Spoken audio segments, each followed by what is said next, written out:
AZVT, it's Jamie Huber, your treasurer here. We've got to talk about our in-person conference pricing. Look, we all feel that the cost of everything these days is going up, and the same is true for AZVT's costs at conference. And this means that our cost for in-person registration is going to have to increase by $25 this year. Look, our highest conference expense is money that we spend on food for attendees. Just to give you some per-person examples from a recent conference, we spend $65 per person per lunch, $45 per person per break, almost $30 per day for coffee service. In fact, about 170% of your conference registration price goes towards meals and breaks. How's that possible, you might ask? Well, we have a great sponsorship team that raises money to offset the cost. Last year, that team set a record amount of sponsorship donations to make up that difference. This year, I know that they've got some great goals, some great ideas to continue to pursue those opportunities, but we still have to make sure that we're charging appropriately. AZVT doesn't make any profit from our conference. Our goal is to break even.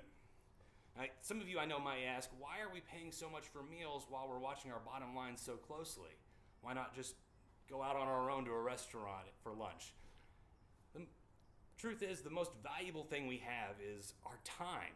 It's especially true in a meeting that only lasts a few days.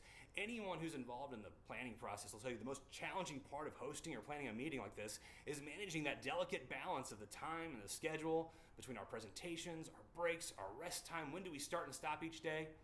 We all recognize that the greatest advantage of attending a conference in person is that time that we have together, talking, sharing stories, getting to know each other.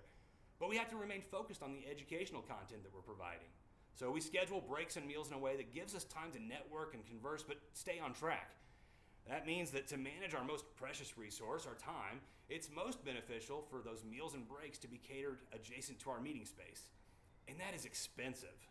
Finding midday meals on our own away from the meeting space, it's just too inefficient to achieve our goal of having those professional presentations, our important CE credits, and still having some relaxing time at the end of the day, just spending casual conversation with each other. Now, AZVT is committed to ensuring that our conference is affordable for all of its members. We remain one of the cheapest veterinary conferences in the country. We know some of you are working with very tight zoo budgets. Some of you pay part or even all of your way from your own pockets. Rest assured, conference planners and the AZVT board is working on creative ways to provide an unforgettable conference experience while keeping it accessible for all. So we hope that everyone can understand the reason for necessary moderate price increases as we try to keep pace with the costs and the economy. I hope to see you all in Denver later this year.